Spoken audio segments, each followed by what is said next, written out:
Bruce Lee was far mentally superior to those around him. He was literally like a child prodigy. Namely, he was an excellent actor who starred in 100 films until he was 18 years old.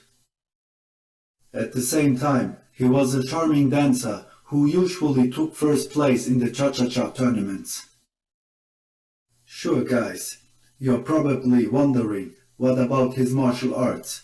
Of course, we must not forget that he was also one of Yip Man's best students. Even Yip Man himself had once said that he had never seen such a talented Wing Chun interpreter as Bruce Lee before. Bruce Lee had completed a 4-year basic training in the martial art Wing Chun with Yip Man. But he was forced to stop training because he had to go to the USA at his father's request. So folks, let's keep looking at what awaits us in the next chapter.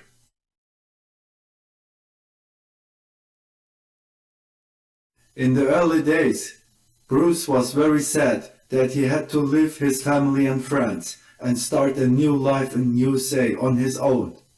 Bruce Lee had to adapt to the new system. But that wasn't a problem for him either.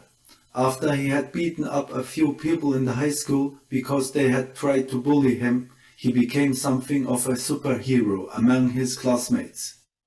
Suddenly, the students had seen someone who could fight like the old masters from China. They only knew something like that from television. As a result, Bruce Lee opened the first martial arts school for everyone.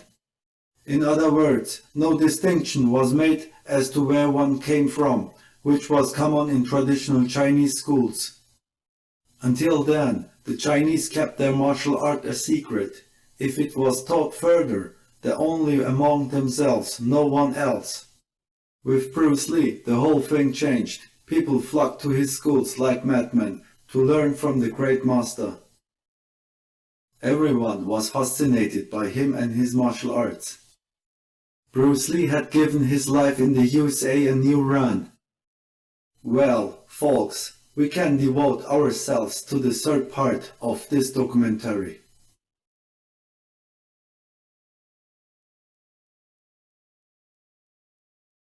Did you know that Bruce Lee was not only physically but also mentally very strong, if not the latter was even stronger in him?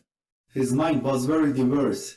He has read numerous books on various subjects, including the philosophies of Lao Tzu. Bruce has studied and applied them carefully. The best thing about Bruce Lee was that he accepted everyone as they were. For him, it didn't matter what country you came from. The main thing was to behave like a human being. Everything else didn't matter to Bruce Lee. He once showed in an interview how quick-witted and how prepared he is for such topics. Here is a small excerpt. Let yourself be inspired by his quick-wittedness. You still think of yourself Chinese, or do you ever think of yourself as North American? You know what I want to think of myself? As a human being. Because, I don't want to sound like, as Confucius say, but under the sky, under the heaven, man, there is but one family. It just so happened, man, that people are different. Did you see it, folks? The man was completely flabbergasted when he asked Bruce if he saw himself as Chinese or American. This shows that Bruce Lee was just as verbally strong as he was with his fists. So guys, we hope you enjoyed it. We wish you all the best and hope to see you again in the next video. I said, empty your mind. Be formless, shapeless, like water.